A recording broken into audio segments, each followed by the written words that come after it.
Bueno, pues ahora sí que vamos a dar paso a la última ponencia después de este documental, en este caso Los Armaos de la Macarena, Heraldos de la Esperanza, por Antonio García Rodríguez, al que le pido que suba hasta esta mesa, claro que sí, y por supuesto también le voy a pedir a Jesús que suba porque va a ser quien va a contarnos un poco más sobre el ponente que en muy pocos minutos va a empezar a hablar, por don Antonio García Rodríguez. Bienvenidos a los dos, bienvenido de nuevo Jesús, vamos a escucharlo e inmediatamente después comenzará esta segunda y última ponencia de la mañana. Gracias.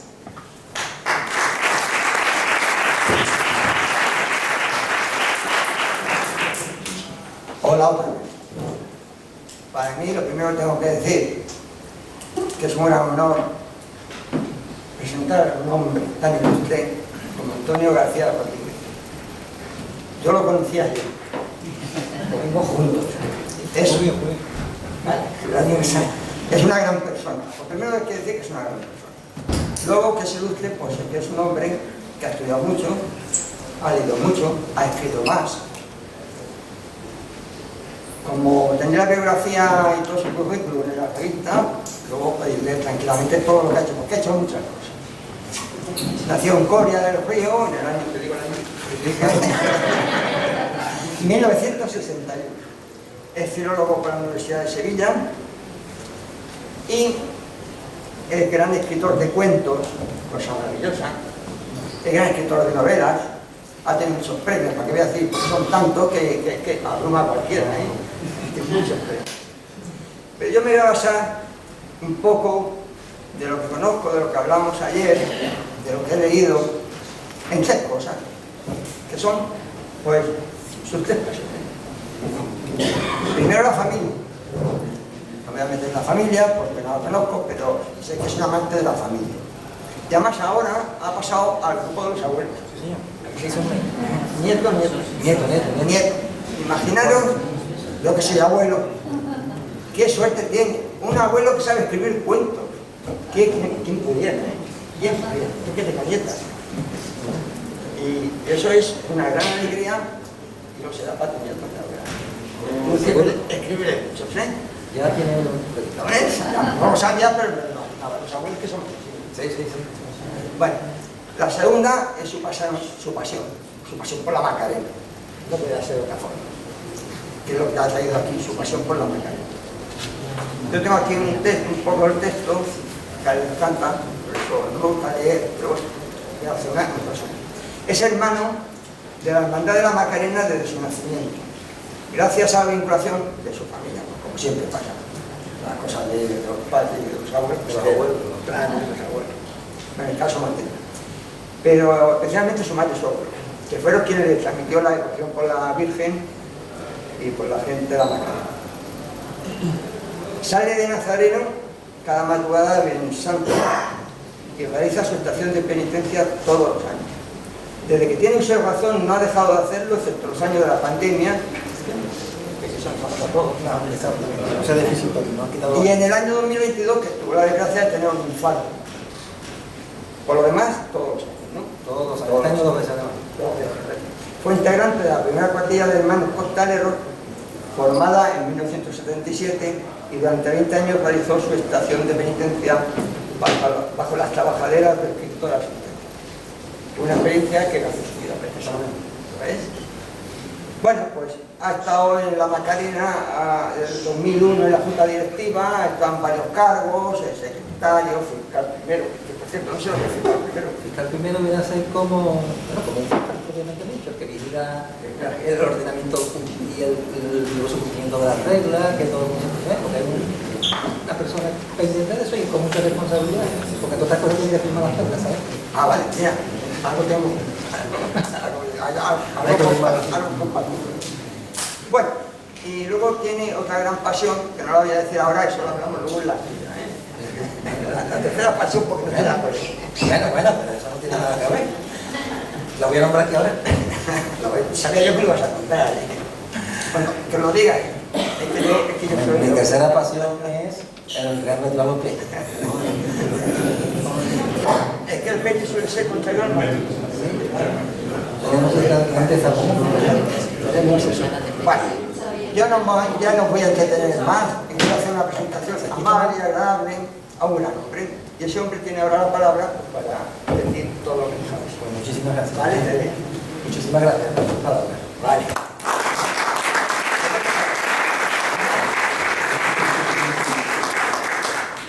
Bueno, primero, ¿se escucha bien? ¿Sí? Sí.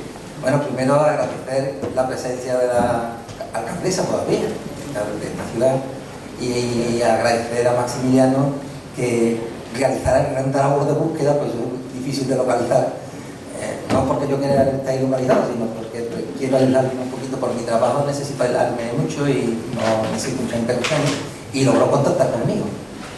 Por eso ese ímpetu que pusiste, esa gana en contactar conmigo, me hace sentirme todavía más orgulloso de estar hoy aquí con ustedes. Y bueno, y a la hermandad en completo de la Santísimo Cristo amarrado a las columnas, ¿no? Sí. Que nos ha atendido porque tengo aquí a mi amigo Ramón y a su esposa Ana, que también va a participar mañana. Ramón nos ha atendido estupendamente, maravillosamente, y todo ha sido de Sergio que sea nosotros. Si supiéramos de alguna ciudad que tuviese esta sabia armonía, esta exquisita aristocracia, esta plenitud de espíritu de nuestra ciudad, no hubiésemos empezado a escribir. Esto no son palabras mías, desgraciadamente. Estas palabras son de Manuel Chávez Nogales, con el que da comienzo a su obra La ciudad, que vienen a consensuar la terrible contradicción sentimental que pervive en el corazón de Sevilla. Una sensación dolorosa que la hace enfrentarse consigo misma, con demasiada profusión quizás, por el conglomerado de culturas que fueron asentándose a lo largo de los siglos en los márgenes del río Betis, aportando cada una de ellas sus particularidades sociales, culturales y religiosas hasta conformar la identidad que la hace casi única. Desde los tartesios a los árabes, desde los romanos a los visigodos, las más importantes civilizaciones fueron contribuyendo al fortalecimiento de su personalidad. Tal vez también porque se dieron las circunstancias precisas para ir conformando estas singularidades, se posibilitó la idiosincrasia carismática con la que muchos viajeros quedaron prendidos y admirados, apresados por el tipismo y los tópicos que pasaron de la recreación literaria a la configuración figurativa.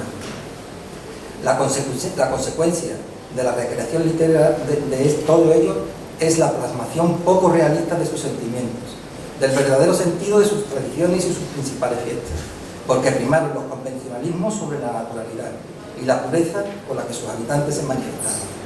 No es un ser censurable ni muchísimo menos esta típica visión de la ciudad, a cuya exportación contribuyeron los viajeros del romanticismo. Es fácil el secuestro emocional cuando uno se enfrenta a sus principales y majestáticos monumentos.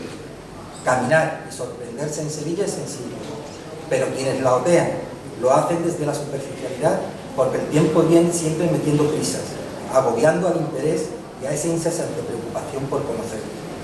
Los convencionalismos suplen con demasiada frecuencia al interés antropológico. Pero existe otra ciudad, que subyace sobre el tópico, que guarda y preserva secretos, que esconde sus mejores y más preciados misterios a la vida común. Una ciudad expectante, casi mística, siempre mítica, desconocida incluso por algunos sevillanos. Una ciudad oculta a las prisas, a las urgencias y al ajetreo de la cotidianidad, ajena a la velocidad de las responsabilidades y que solo se muestra cuando se mira con ojos extravagantes, que se aparecen de improviso a las miradas que no se pierden en la banalidad, que huyen de la futilidad y las realidades. Una ciudad que yace en el pasado y que se va regenerando conforme se va descubriendo, revestida de actualidad y novedad.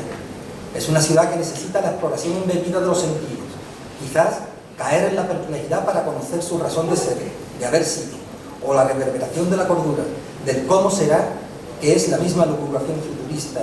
Esa misma intriga fue la que se preguntaron quienes la exploraron, lo mismo que lo hacemos hoy, hace decenios o tal vez siglos.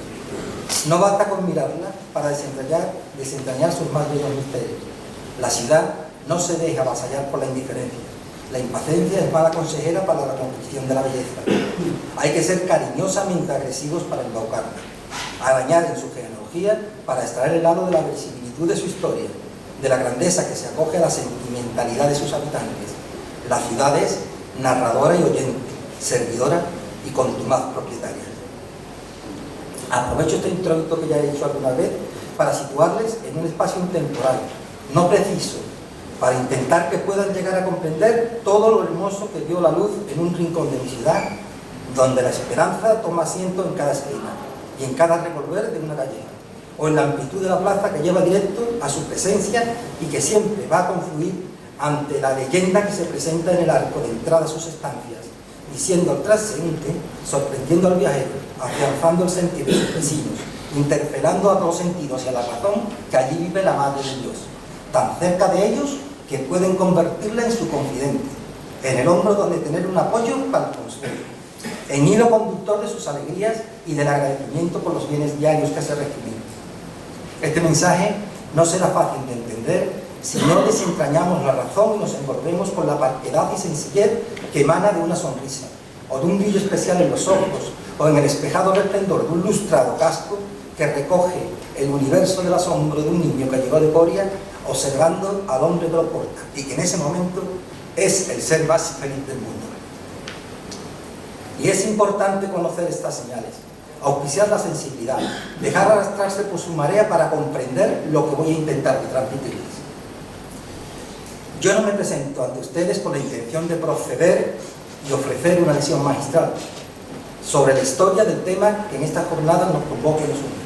No he venido tampoco ni a desentrañar, ni a profundizar en las raíces antropológicas de una manifestación fervorosa que nace en la medianía del siglo XIV en la vieja Castilla, cuando los hermanos de San Francisco, llegados desde Asís, promueven las primeras escenificaciones religiosas para recordar y conmemorar el sufrimiento redentor de Cristo, la pasión salvífica del género humano, del entramado pecador que no es consciente de la gran noticia que Dios tiene para ellos. En estas representaciones, como ya digo, iniciadas en la Edad Media, se va introduciendo una nueva forma de entender los misterios de la fe, que va adjunta a las celebraciones pasionales que conmemora el pueblo, principalmente entre las clases de mi condición más humilde, haciéndoles partícipes de las solemnidades religiosas. Así fueron apareciendo elementos que venían a dar sentido a la sagrada imagen en el contexto que narran los evangelistas, como pudiera ser el motivo de la crucifixión o personajes históricos y bíblicos que intervenían de una u otra manera en estos pasajes evangélicos, localizando el propio territorio del drama pasionista con la teatralización de los misterios. Esta intervención directa de los fieles en las comitivas servía para descifrar los sentimientos comunes que les unían en la devoción y fervor en el encuentro con de la redención, descubrir la piedad a través de ellas, el amor de Dios en un vínculo recíproco que les fidelizaba y asentaba en la doctrina católica que ya comenzaba a tomar fuerza y poder en Roma. En Sevilla se tienen noticias de la constitución de hermandades y cofradías desde el año 1424, en las que se hace referencia en ellas en el libro de La fábrica de la catedral, reseñándose gastos en armas, defensas y arneses necesarios para el paso que se hizo de la pasión en el monumento.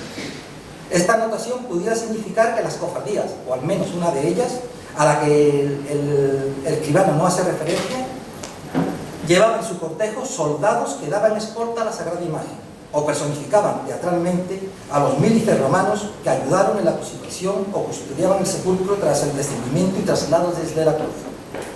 Pero es el abad Gordillo, un historiador del siglo XVI, en su obra Memorial de la Historia Eclesiástica de la ciudad de Sevilla, quien hace referencia por primera vez a la presencia de cofrades o devotos interpretando a soldados romanos en la escenificación de la pasión del Señor. La procesión la verificaba la Hermandad del Entierro de Cristo y se iniciaba tras concluir el acto del descendimiento, cuando cumplía su estación al aseo sevillana, que recogería y ratificaría también Fermín Arana de Barflora en una de sus obras, donde describe el auto penitencial en el interior de un convento y la inclusión en los cortejos de soldados armados que participaban teatralmente o quedaban como custodios figurativos de la sagrada imagen del Señor yacente hasta el regreso al templo de la cofradía. Pero es, como les he indicado, no vengo a hacer un relato pormenorizado de los antecedentes academicistas sobre la instalación de las compañías de soldados armados, ni a narrarles los entramados litúrgicos que dieron fin a pleitos y establecimientos de ordenaciones y reglamentaciones cardenalicias que pusieron lindes a ciertos desvaríos no contemplados por el rigor catecumenal de la Iglesia y que provocó la desaparición de estos cuerpos de armados o su reconversión en penitentes revestidos de túnicas y antifaces que ocultaban sus rostros. No quiero tampoco extenderme, que no es el caso, y porque su historia es conocida, pero considero necesario al menos reseñar algunos detalles y puntos sobre la instauración de la Hermandad de la Esperanza, que sería fundada en 1595 con estos referidos parámetros, y aunque en sus primeras reglas se contemplaba la salida procesional al alba del Viernes Santo y la participación de penitentes de luz en el cortejo, no es hasta 1620 cuando realiza la primera estación de penitencia de carácter público a la Santa Iglesia Catedral, pues hasta esa Semana Santa la hermandad, erigida en su momento por Fray Bernardo de la Cruz, con el auspicio de los hortelanos y vecinos del barrio, había centrado sus actividades pastorales recogidos en los fines constitutivos de la propia Orden Basilia, centrándose principalmente en la atención de enfermos y desahuciados, celebrando los cultos penitenciales en el interior del templo y una procesión claustral con una pequeña imagen de Cristo crucificado que portaba y alzaba uno de los monjes. Disconforme con de lo que yo entendía en esta austeridad y las reglas de la Orden de San Basilio, la hermandad se marcha a la parroquia de San Gil, una parroquia que se erigió ya en 1273, punto neurálgico del arrabal, una iglesia abierta a la comunión de todos los fieles sin las restricciones propias de un convento. En esta misma fecha, en 1620, y suscribiéndose a la nueva tendencia de las cofradías de incorporar pasos con misterios donde se representaban momentos recogidos en los episodios evangélicos de la Pasión del Señor, añade nuevos capítulos a las primitivas reglas, agregando un nuevo titular pestífero, que pasó a ser el primero de ellos, en el que se decía que de hoy en adelante se intitule la dicha cofradía de la sentencia de muerte que dieron a Cristo nuestro Señor, nuestro Redentor y Nuestra Señora de la Esperanza. Estos nuevos capítulos fueron aprobados por el provisor y vicario general de Sevilla, don Diego de Castillo, y rubricados por el ilustrísimo y reverendo señor don Pedro de Tapia, arzobispo de Sevilla, en el 16 de enero de 1654. La reestructuración llama implícita la realización de un misterio con una imagen del Señor y las figuras secundarias, la supresión de las alcarcas y la construcción de un paso con las dimensiones apropiadas para abarcar la disposición de la escena de la sentencia de Cristo, en la cual aparecía el tribunal romano, con Pilato sedente y expectante. Este paso, con la nueva iconografía, realiza su primera salida procesional en 1654, 4 años después de la reforma de sus reglas, y coetáneamente aparece el primer documento de acompañamiento de una cohorte de armados, pues el mayordomo Juan Linero Bravo recoge en el libro de cuentas de ese año un apunte de 70 reales de vellón a la costa de los armados, y más adelante hay otra anotación de 20 reales de vellón, deportes de traer y llevar las armas, limpiarlas, aderezarlas y por llevar a Triana otras armas.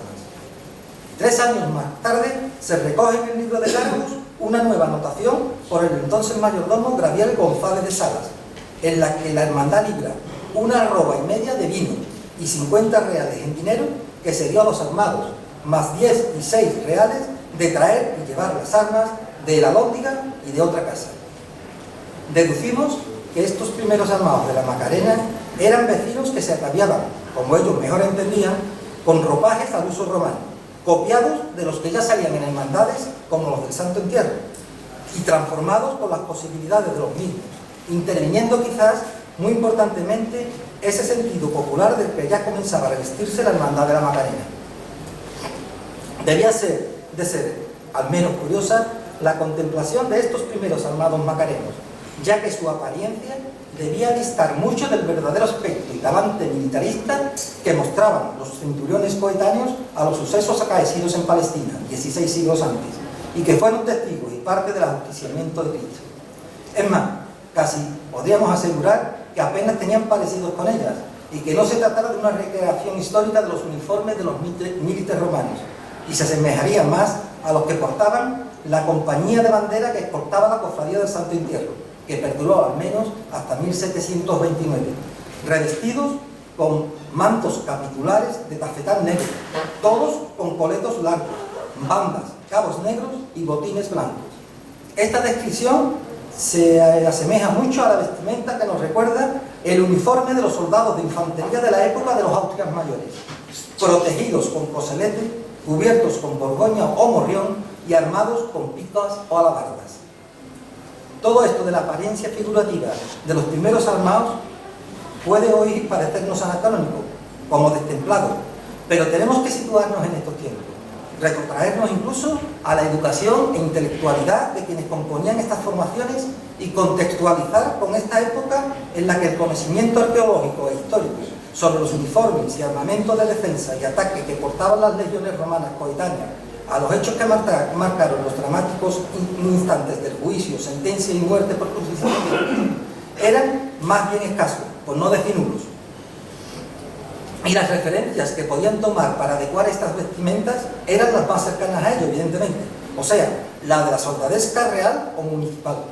Es imprescindible también para el mantenimiento de lo que intentaré hacerles llegar dentro de unos momentos, situarnos en el entorno urbano, un lugar apartado de la centralidad social más relevante y donde la vida diaria era un verdadero suplicio y todo giraba conforme a la confrontación cotidiana con la pobreza más explícita. El único y más preciado bien de este esculpio era su hermandad, a la que casi todos pertenecían, dándose la curiosa y picaresca circunstancia, pero esto es una cosa que sucedió hasta en el siglo XX, ¿no? Que cuando aparecía por las casas de los vecinos, los propietarios arrendatores de las infraviviendas con intención de hacer efectivo el cobro de cada una de estas rentas, un certero vigilante, casi siempre un niño pequeño, pero que conocía bastante bien al interesado en cobrar, daba la voz de alarma y los humildes arrendadores desaparecían por una puerta trasera, llevando con ellos, quizás porque era el único valor que poseían, el uniforme de armados de la época, y que casi siempre estaban a mano para ocasiones como la descrita, pues se llegó a dar el caso de la requisa de la más importante indumentaria como pago de la renta, y que solían terminar en las casas de empeño del Monte de Piedad. Mientras que, por otro lado, llegados los plazos de vencimiento de las cuotas asignadas por la hermandad para el necesario devenir anual de la cofradía, todos los vecinos se arremolinaban alrededor del cobrador y efectuaban el consiguiente pago, dándose en ocasiones el caso de que aquella noche,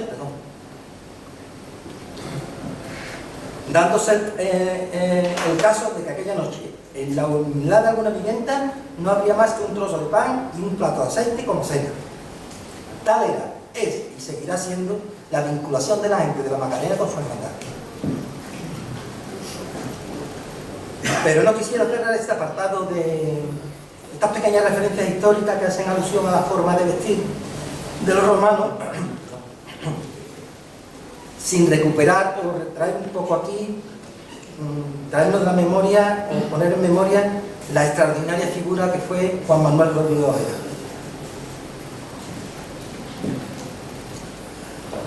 Quizás de las personas más importantes, acaso la más notoria, no solo la Hermandad de la Macarena, sino que lo fue para toda la futura celebración de la Semana Santa en Sevilla, porque tuvo mucho que ver con la imagen y la idiosincrasia que ofrecen hoy todas las hermandades, y muy especialmente los armados de la Macarena. Permítanme este último repaso.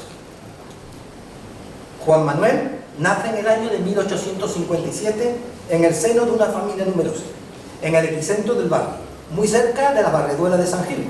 Su padre era medidor de grano en el mercado de abastos de la Encarnación, por lo que no pasó demasiadas estrecheces durante su infancia, a pesar de la prole familiar que el progenitor debía mantener. Vamos, que eran unos privilegiados de la época, ahora sí es la verdad.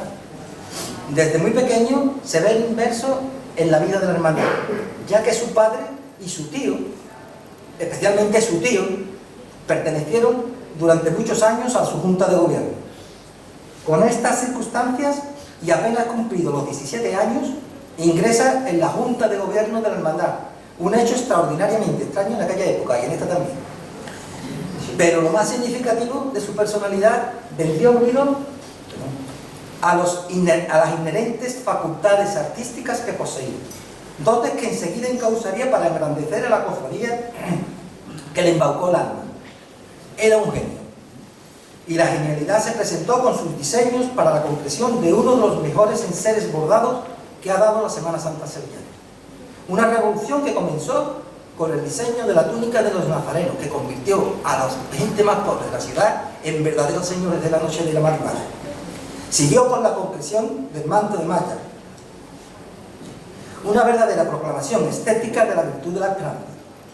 El paso de palio rojo, y en este primer periodo, porque hubo otro, el diseño de la ropa de los armados. Un modelo que ya contempla indicios historicistas y que presenta cierto rigor con el ropaje de los militares del emperador Tiberio, aunque podremos observar en ellos que se guardan ciertas circunstancias y detalles que la hacen única, y no es un deseo caprichoso de Juan Manuel, sino que viene a completar el modelo de hermandad que tiene pensado para el mayor esplendor y gloria de la Santísima Virgen.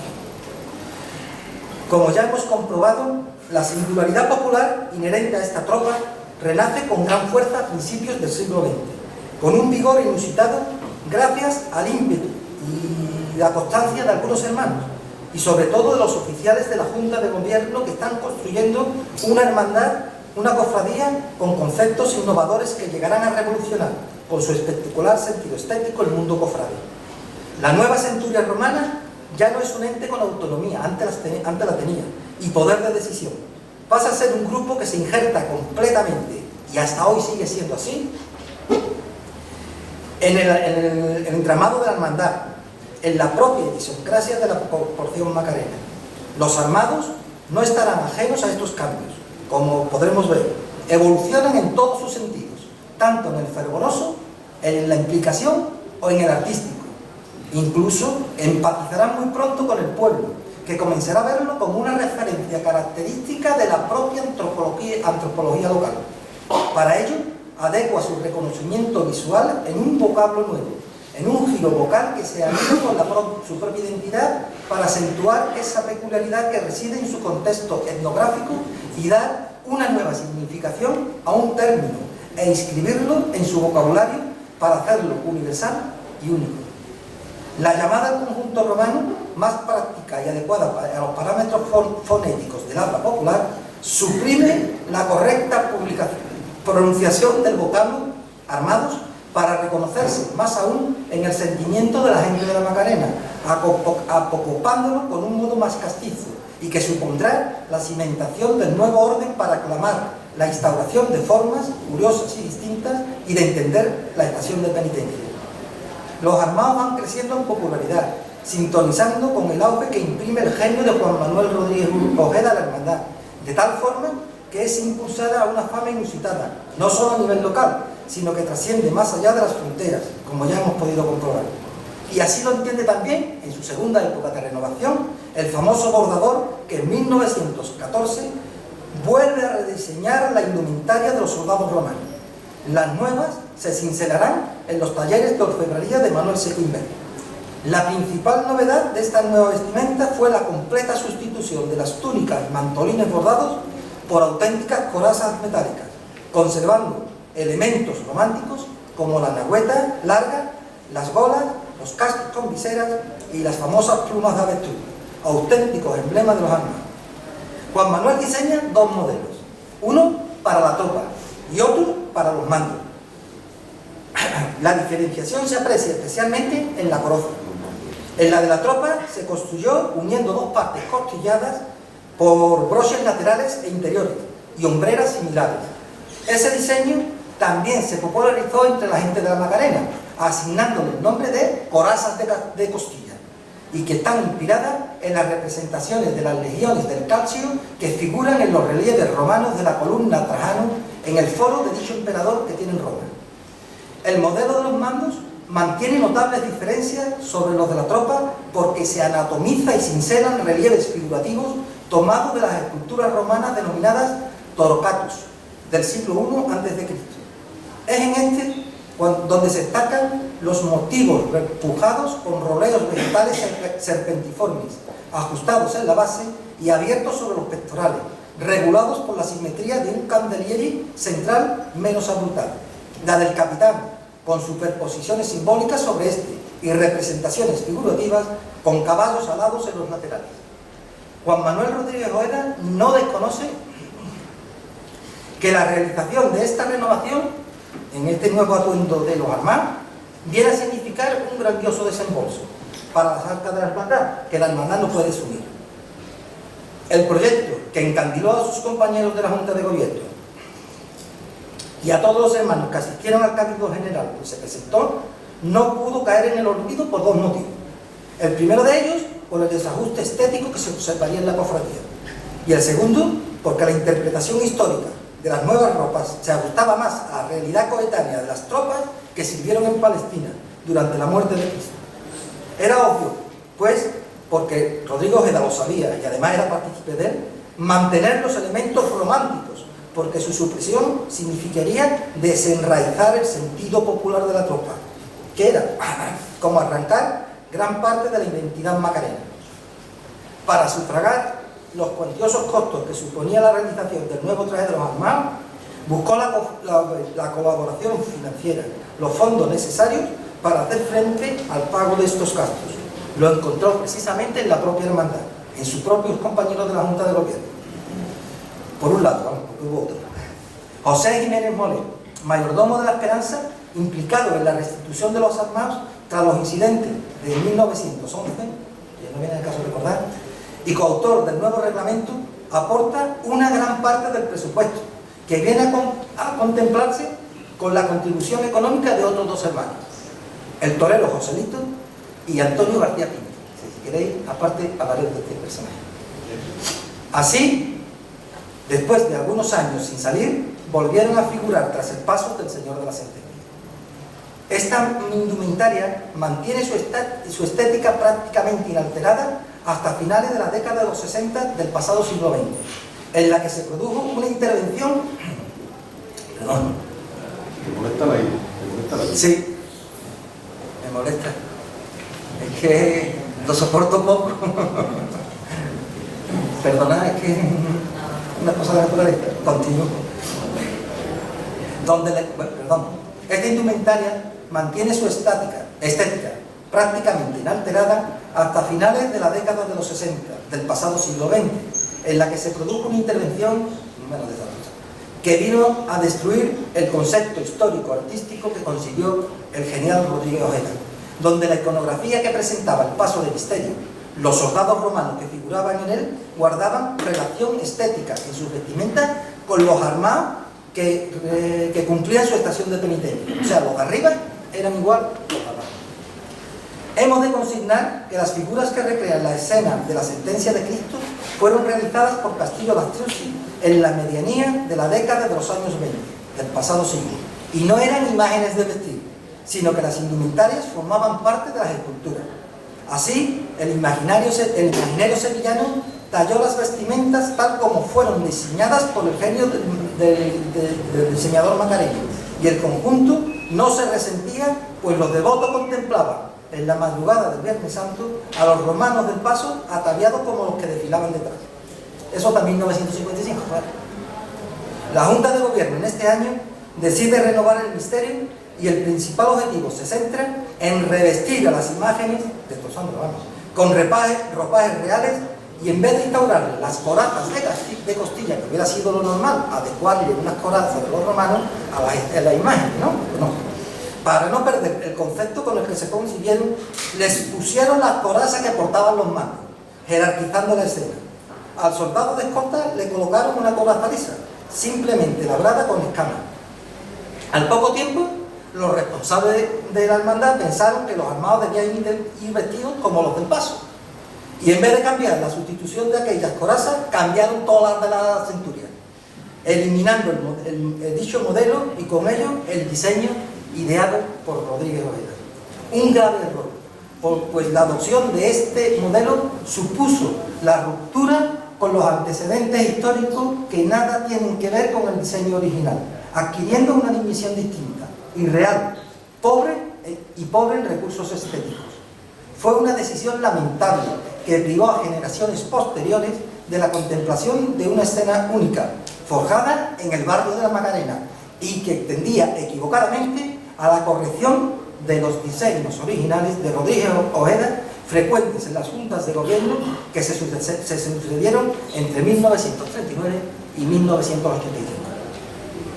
A modo de conclusión, sobre este aspecto podemos decir que Juan Manuel, como era denominado en los círculos intimistas macarenos, y así trascendió también a quienes conocen su obra fuera de la ciudad, se presta con ilusión a la recuperación de la centuria romana en 1914. Busca los recursos para llevar a cabo el proyecto, que concibe y diseña 2 patrones de coraza, cuyo estándar es liso y de costilla para la tropa y anatomizada y repujada para los muertos. Con estos modelos, Castillo Lattusi ejecuta un misterio en 1929 con los parámetros estéticos que pensara Rodríguez Ojeda y con el fin de equilibrar la belleza visual de toda la cofradía. En 1955, las imágenes de los soldados que figuran en el paso adquieren rangos militares, excepto el soldado de escolta. Y años después, en vez de hacerlo al revés, se decide que los armados que realizan la estación de penitencia guarden consonancia con los del paso. Sencillamente se mutiló el mejor misterio de Sevilla, bárbaramente. El precioso estilo regionalista que imprimió Juan Manuel Rodríguez Ojeda, un genio que ha superado estas vicisitudes gracias al interés de las nuevas generaciones que encontraron en su obra un ejemplo a seguir y no el denostado afán que algunos otros demostraron hasta de la propia entidad por ocultar su vida. Este hombre tuvo una vida muy peculiar. Pero a pesar de todo, los armados de la Macarena mantienen ese espíritu y son lo que son en la actualidad gracias a la reforma regionalista de sus ropas, que combinan el sentido histórico de la vestimenta de los soldados que componían la Tercera Legión de Tiberio en Palestina y a la inclusión de elementos románticos con la intención de hacer prevalecer y mantener el carismático sentido popular, como las plumas que rematan los cascos, las olas y las nahuetas. Todo un compendio de genialidad para destacar visual y sentimentalmente a los armados de la Macarena. Puntualizar esta reseña creo que es muy necesaria también porque la historia es la historia y nadie puede cambiarla, por mucho interés que algunos pongan en ella. Y referidos a estos antecedentes sobre la institución del cuerpo de los armados de la Macarena, me reitero en mi compromiso de no querer secuestrarles en el aburrimiento, pues como ya he comentado, no me presento ante ustedes con esa intención. No vengo a hablarles de la seriedad en el cumplimiento de una normativa impuesta por academicistas en estos temas. Vengo a hablarles de estos hombres que militan en un glorioso cuerpo. Lo son para los macarenos. Que no me malinterprete tampoco esta consideración, pues estoy seguro que todas las formaciones de los armados, los soldados romanos que procesionan en otros lugares, atesoran una gran historia, unas virtudes inigualables y una tradición sentimental tan importante como la que sentimos la gente de la Macarena. Vengo con mi corazón abierto. En este último tramo de mi disertación, a hablarles de belleza, de sentimientos, de sensibilidad, de armonía, de fe y espiritualidad, incluso de pasiones. Estoy aquí para intentar acercar esas emociones que vienen intrínsecamente unidas y son necesarias para desentrañar los misterios y las realidades que se vienen manifestando desde hace ya 3 siglos, y ojalá perduren otros más. No pretendo sino hacer valer la verdad de quienes son sus protagonistas. Por eso,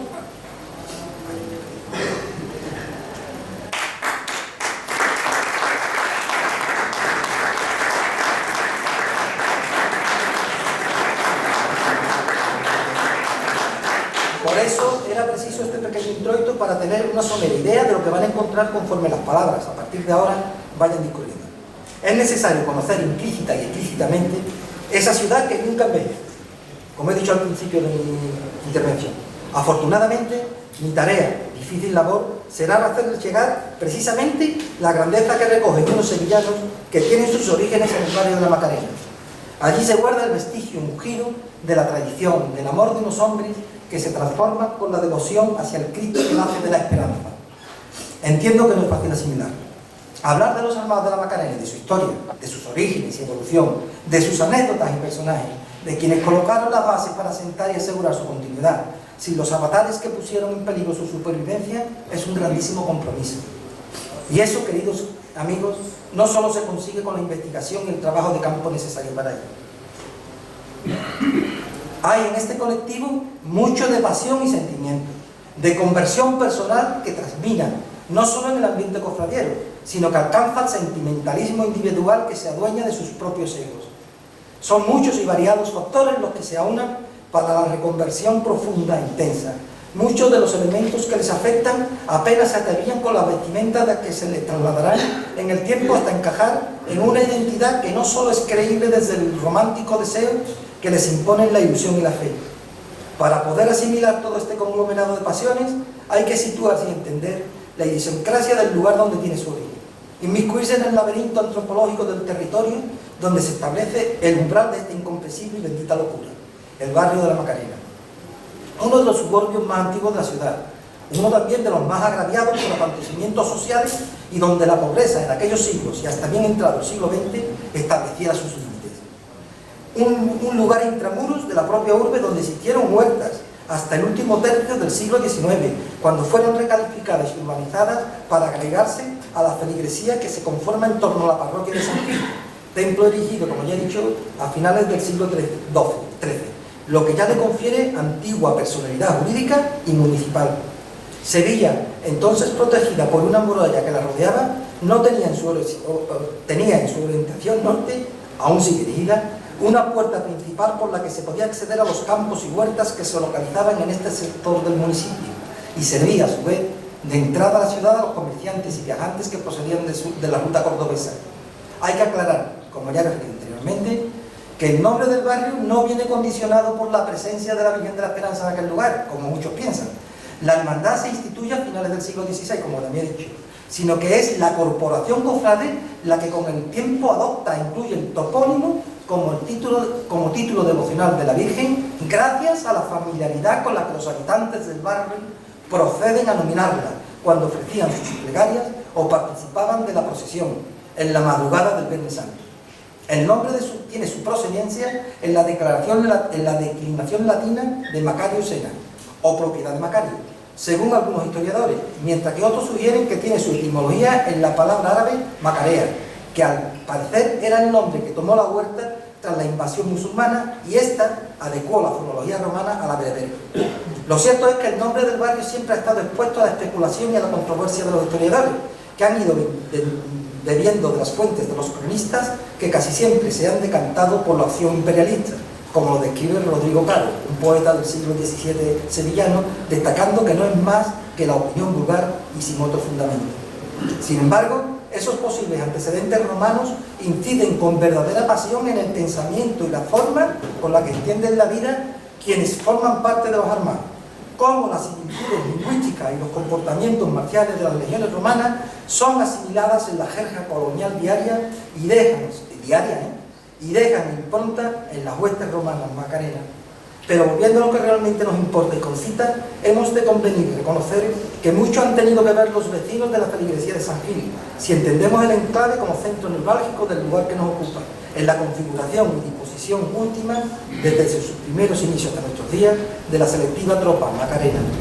Para ello, hemos de señalar y destacar la idiosincrasia peculiar de los moradores de la parroquia y su entorno más próximo, destacando un hecho esencial. La gente de los barrios sevillanos, especialmente en aquella época, y muy especialmente que nos referimos, tiene muy a gala y presumen de ello el origen ciudadano que les confiere el soco urbano en el que han nacido. Hay que tener en cuenta que hasta principios del siglo XX la gente de la Macarena nacía, vivía, desarrollaban su vida y morían en el mismo arrabal. No salían de allí, sus límites eran aquellos. Ellos le concedían signos específicos de una ciudadanía propia, muchas veces hasta peculiaridades lingüísticas particulares e inconfundibles, giros fonéticos, dignos de un estudio semiológico profundo y carismático que le distinguían, casi siempre, con un toque de socarronería, dotando a las conversaciones de un sentido sarcástico, pero nunca exento de seria formalidad. Un parlancheo que propiciaba una convivencia casi familiar.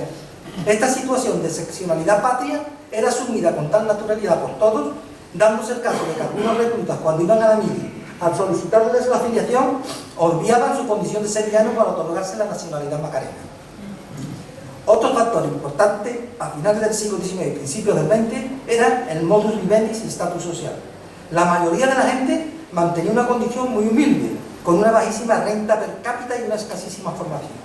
El analfabetismo era causa común en la mayoría de las familias. Dedicadas al trabajo manual, obreros temporales, su situación de precariedad y el bajo poder adquisitivo les condicionaban en sus comportamientos. Lo general era la completación de lo que digamos hoy era contratación a tiempo parcial. En las huertas, en los talleres o en las nuevas industrias que se establecieron en la periferia norte de la ciudad, a extramuros de ella. Las condiciones vitales eran desastrosas. La escasez de vivienda era suplida con la transformación, como ya creo que he referido, de palacios y grandes casas de patios de vecinos que a su vez se dividían en partiditos, donde se hacinaban las familias, la mayoría con numerosos miembros, y donde la intimidad era escasa, convirtiendo la infravivienda en una amalgama doméstica y casi de régimen comunitario, donde todos participaban de las cosas de todos y muchas veces compartían sus escasísimos bienes con quienes peor lo pasaban. La solidaridad como sustancia común. Sin duda, algunos de estos factores sociales favorecieron las conductas de quienes integraban la centuria macarena, en los armados, término vocablo sincopado de rango populista que viene a ser la culminación de la sección de soldados o rumano armado, que disfrazaban todo ello, aun solo por unas horas, con inaudita gallardía, con gracia y hilaridad en sus andares, con orgullo de hidalgo empobrecido que deseaba mantener su status quo, con la altivez arrogante heredada de las legiones de Tiberio, aunque ninguno de ellos, ni sus descendientes más lejanos, hubieran traspasado las fronteras del mercado de la Encarnación. Eran, y siguen y seguirán siéndolo, gente de la Macarena. Son partícipes de un plan de vida, de una selección providencial, cuya única reflexión radica en la espiritualidad de sus actos, en la fe legada por sus mayores y que tiene el epicentro en la devoción del Señor de la Sentencia y de la Santísima Virgen de la Cerámica. No se pueden desvincular las creencias y las pasiones. Son seres transfigurados, ungidos por uno de esos misterios que acaecen en la ciudad y especialmente en el viejo arrabal donde hubo huertas y se soñaba la sombra de los frutales. No es tarea fácil. Sigan unos indicios y participen, si acaso les conmueve, y si alguna vez tienen la oportunidad de recorrer sus calles, esas calles por las que desfilan los armados con la galanura y marcialidad, háganlo y descubrirán una forma de sentir autóctona, sin parangón en la ciudad, tal vez en el mundo, como se vive plenamente con apenas de un puñado de sentimientos, sin pensamientos que alteren la tranquilidad y la emoción en sus fastuosas transformaciones. Cuando los vean desfilar, acompañando al Cristo de la Sentencia, no intenten reconocer a su médico, a un mecánico, al frutero, al carpintero, al famoso empresario, al amigo que sufre las secuelas del paro o a un estudiante que en el futuro puede llegar a ser profesor. Son militares romanos, descendientes certeros de la Legión Tercera de Tiberio, como tal vez lo fuera aquel Macarius, que le dio un nombre. Abran las puertas del corazón para asimilar esa condición, porque ellos son conscientes de que cumplen con los preceptos que les son arrogados, que son afortunados portadores de un legado y de una trascendente misión que guardan en lo más suspenso de su ser, y para lo que se suponen predestinados. No se queden en la superficialidad, en el colorido de su vestimenta,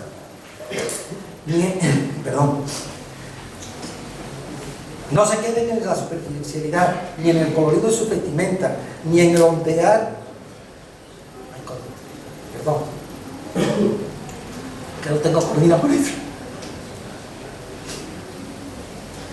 Observen sus ojos, sus caras, y desentrañarán el misterio que sucede cada madrugada el Viernes Santo en Sevilla, cuando los armados de la Macarena lleguen al centro de la ciudad enarbolando el mejor de los mensajes, el mejor de los mensajes que el hombre actual puede recibir, la esperanza. Permítanme también, por último, decirles que cumplen una misión muy especial en Sevilla. No se dedican solamente, o no lo hacen solamente durante la tarde, noche o madrugada del Viernes Santo. Durante todo el año realizan una extraordinaria labor, como muchos de los llamados grupos de la hermandad, acompañando a personas mayores, visitando enfermos, trayendo a las personas mayores que no pueden hacerlo, los frutos de la hermandad. Hombre. Perdón, con permiso.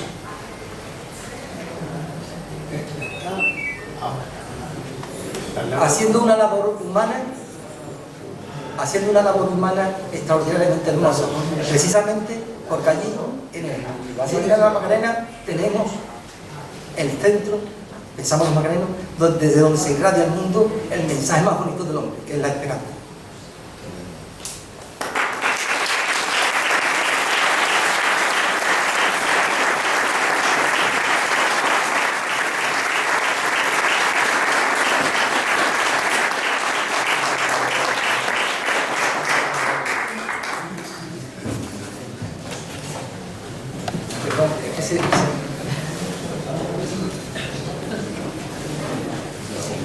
Vamos a...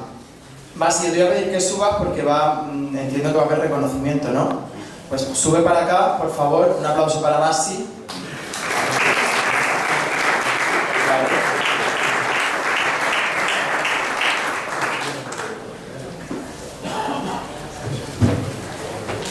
Claro, ¿hay alguna pregunta? Quería Sí. hacer un comentario porque cuando ha intervenido Juan Francisco Jordán y estaba hablando de cómo los evangelios apócrifos intentan de alguna manera blanquear la imagen del armado, no del armado que mata a Cristo, e incluso esas dudas de si fueron los judíos, si fueron los armados, y empieza a decir que empieza a haber un cambio de mentalidad.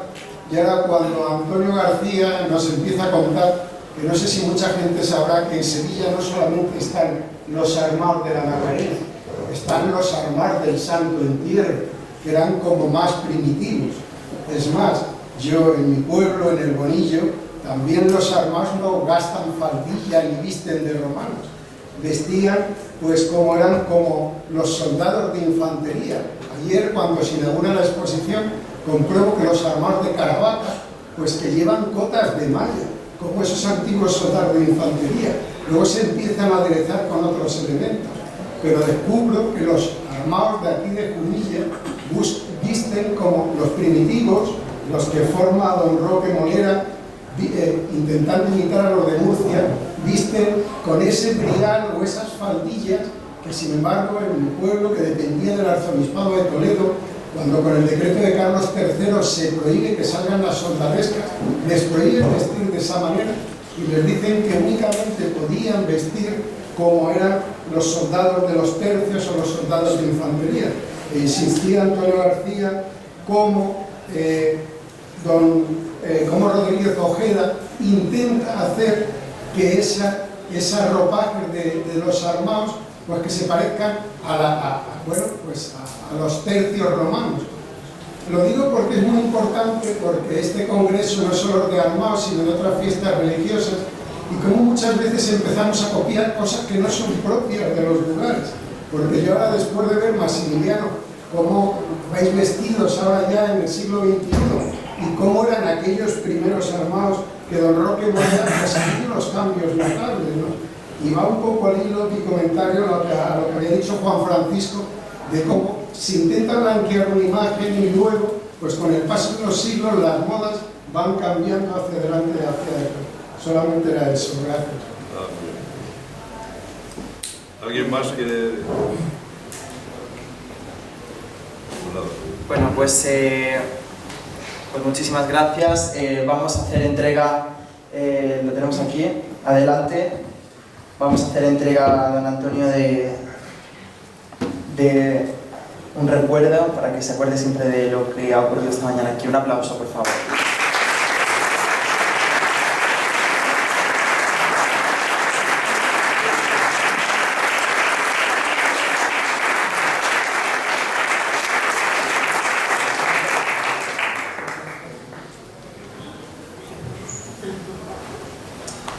Pues con esto hemos terminado.